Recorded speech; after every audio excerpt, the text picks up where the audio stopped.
I am a 38-year-old dad from Ohio, and until this New Year's, I honestly believed my family's worst quality was their endless talent for being loud, nosy, and sarcastic in that tiring, we are just joking, to not be so sensitive way. I grew up squeezed between my older brother Mark, who at 41 is still treated like the second coming of perfection, and my younger sister Jenna, who is 34 going on 14 and has never once been held accountable for anything in her life. The dynamic has been frozen for decades. Mark is the golden child who can set the house on fire and still get praised for trying. Jenna is the fragile baby everyone must tiptoe around. And I am the dependable middle kid who gets mocked for overthinking and being too emotional. Even after becoming adults, getting jobs, and having children, the roles never changed.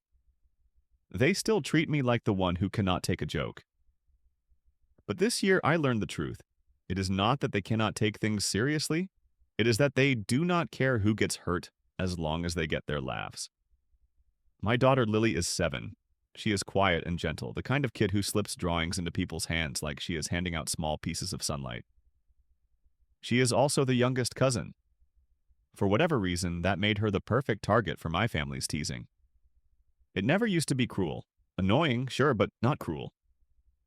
This year, it crossed a line I did not even realize they were capable of crossing. We were at my parents' house for New Year's Eve, the same place we have gathered for the past 15 years. It looked the same as always. Cheap champagne sweating in a plastic bucket, endless trays of food my mother insisted she threw together last minute, even though she had been preparing them since breakfast, and a massive stack of gifts for the grandkids that my father kept parading around like some kind of hometown Santa Claus who shopped exclusively at discount stores and bragged about every dollar saved. Everything felt familiar, which is probably why the shift hit me so hard. It started when my sister told her kids that Santa skips children who cry too much. It was the kind of joke she always makes, but her son immediately pointed at Lily like she was the punchline of a joke she never asked to be part of. My mom laughed. My dad smirked into his drink. Mark added a comment about how Santa probably ran out of gifts for quiet kids.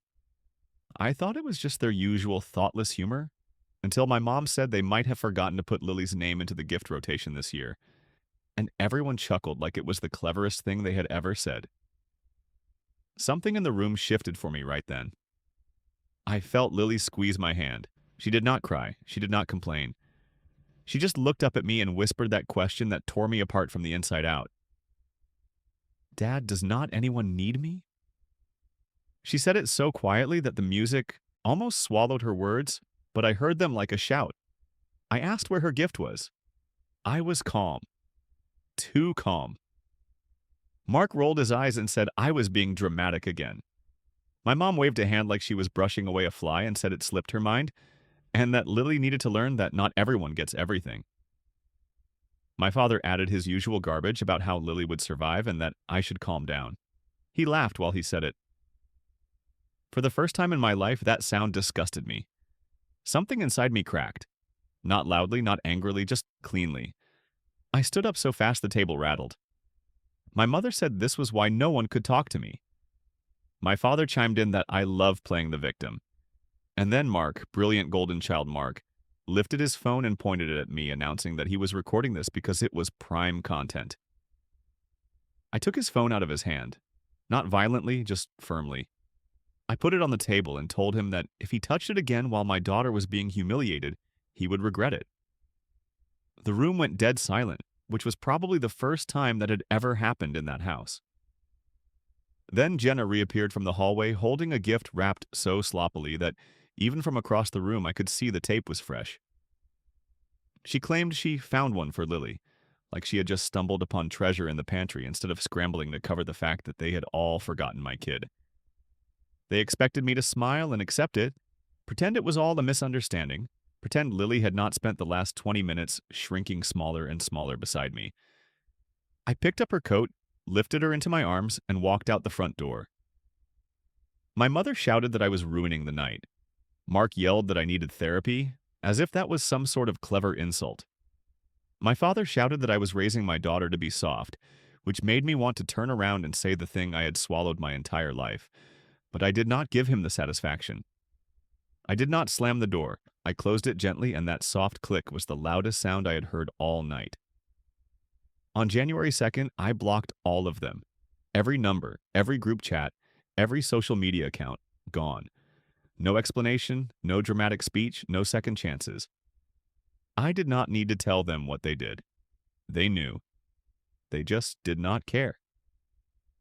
2 weeks later, Lily asked why we were not going to Grandma's house anymore. I told her the truth. She deserved that. I said they did not treat her right and that she deserved better. She nodded in that small, brave way she has and said, "Okay." That one word hurt and healed at the same time. I did not need to smash anything or yell or make a scene.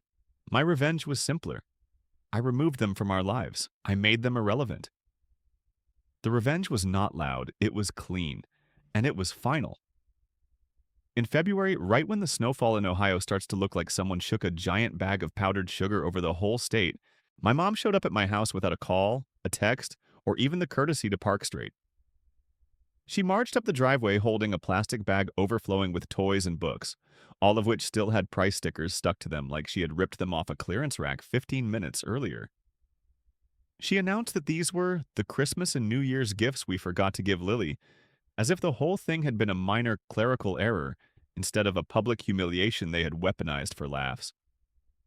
She tried to push her way inside like she always does, the way she used to walk into my childhood bedroom, without knocking and then get offended that I wanted privacy.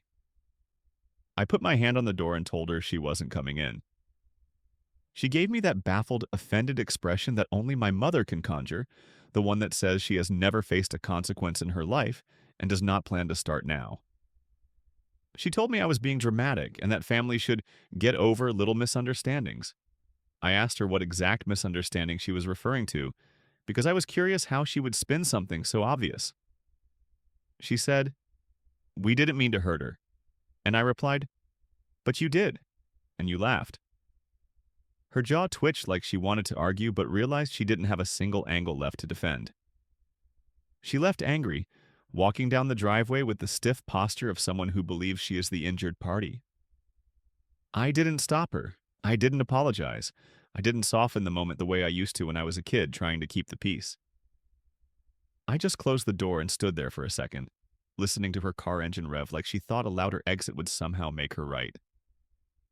That night, she sent me a long text message about how I was breaking her heart, how she never raised me to be cruel, how she could not understand how I could do this to my own mother. It was a masterpiece of guilt-wrapped manipulation, polished over decades of practice.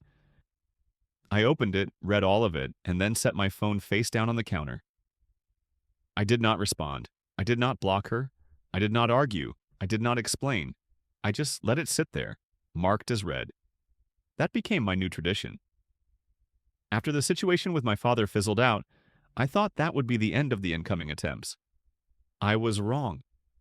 The next person to reach out was the one I had expected to stay quiet the longest, but Mark has never once let an opportunity pass to insert himself into drama he helped create. He came at me with the confidence of someone who has never reflected on his own behavior for more than 12 seconds. His message landed on my phone like a slap, telling me that Lily needed to toughen up eventually and that I was raising her too fragile.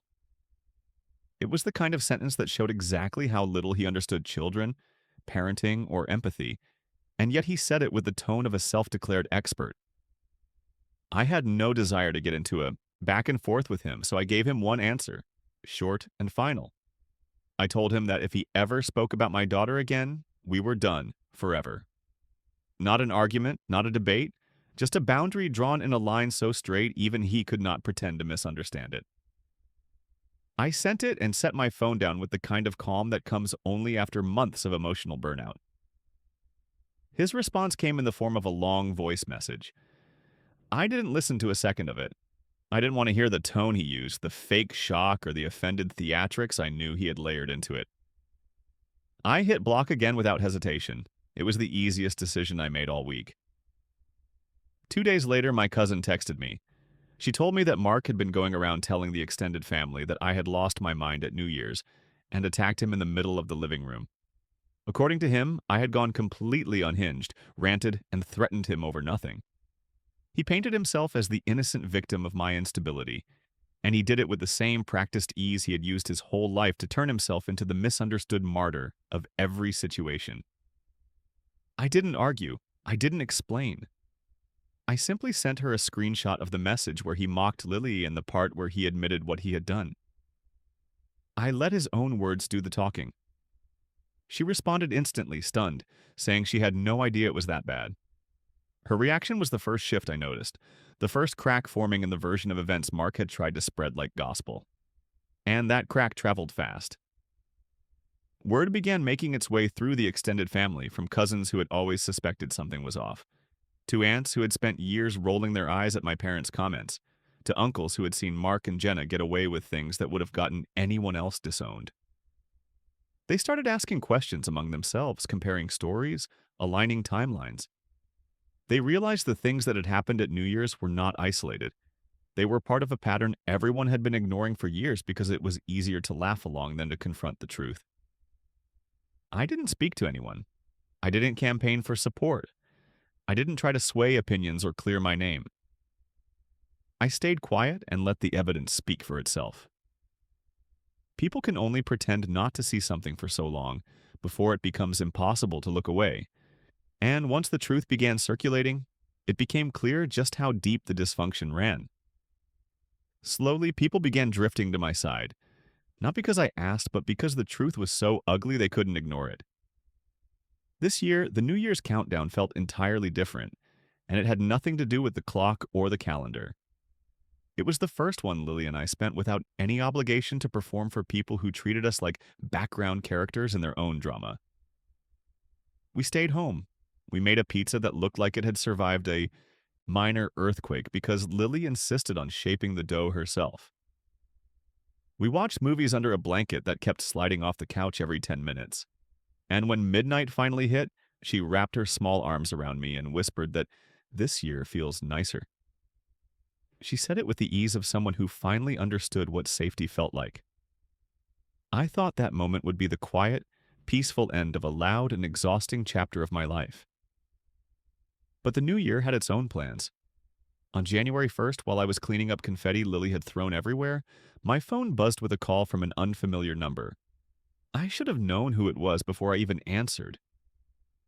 My father's voice came through strained with the kind of stiffness he used when he was pretending to be reasonable. He told me they were all getting together that night and instructed me to bring Lily so the family could fix everything. He tried to make it sound like an invitation, but the tone was the same one he used whenever he expected me to fall back in line. I reminded him that he had an entire year to reach out, to apologize, to acknowledge the hurt he helped create. I told him that not one of them had taken responsibility. He stayed silent long enough for me to hear the quiet hum of the line between us. When he finally spoke, he said he thought I would calm down. That sentence, plain and dismissive, slid everything into perfect clarity. It showed me that nothing had changed. It showed me that they truly believed their actions required no reflection, no correction, no apology. They thought the problem was my reaction, not their behavior.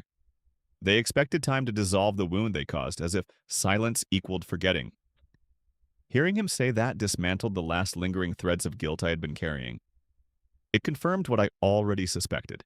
They were not reaching out because they wanted to make things right. They were reaching out because the consequences of losing control over the narrative were finally catching up to them. The extended family had started asking questions. People were beginning to see through the cracks, and my father, who had always valued appearances over relationships, was scrambling to restore the version of events where he was still the steady head of the family instead of the man who laughed while his granddaughter was humiliated. But the truth was simple. My revenge had never been about punishing them. It was about finally stepping out of a cycle I had been stuck in my entire life. It was an entire year of practicing the one thing my family never understood: boundaries. I didn't raise my voice. I didn't make threats. I didn't beg for understanding or try to prove my side. I simply walked away. And the distance I created did more damage to their power than any confrontation ever could. Through that year, something shifted inside me. I stopped shrinking myself to keep the peace. I stopped excusing their behavior just because we shared DNA. I stopped letting them dictate what kind of father I should be. I focused on Lily, On the quiet ways, she grew more confident when she wasn't bracing for the next snide comment or whispered joke. I watched her thrive in an environment where she was wanted instead of tolerated, and slowly I felt myself growing too. When I hung up the phone after that call, I didn't feel anger or sadness or longing. I felt release. It was a clean break, not born from spite but from clarity. My family chose who they wanted to be that night a year ago, and I chose who I would no longer allow myself to become. Lily came into the room moments later holding two sparkler sticks she found in a drawer, asking if we could light them outside since it was technically still New Year's weekend. I told her yes and followed her into the cold night. She ran circles around the yard, laughing as the sparks fizzled into the dark. And for the first time, I looked at my life without imagining the weight of my family pressing on it. It was quieter now, smaller maybe, but real, honest, built on choices instead of obligations.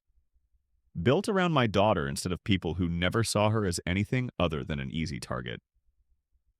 I realized then that I hadn't lost a family. I had finally built one.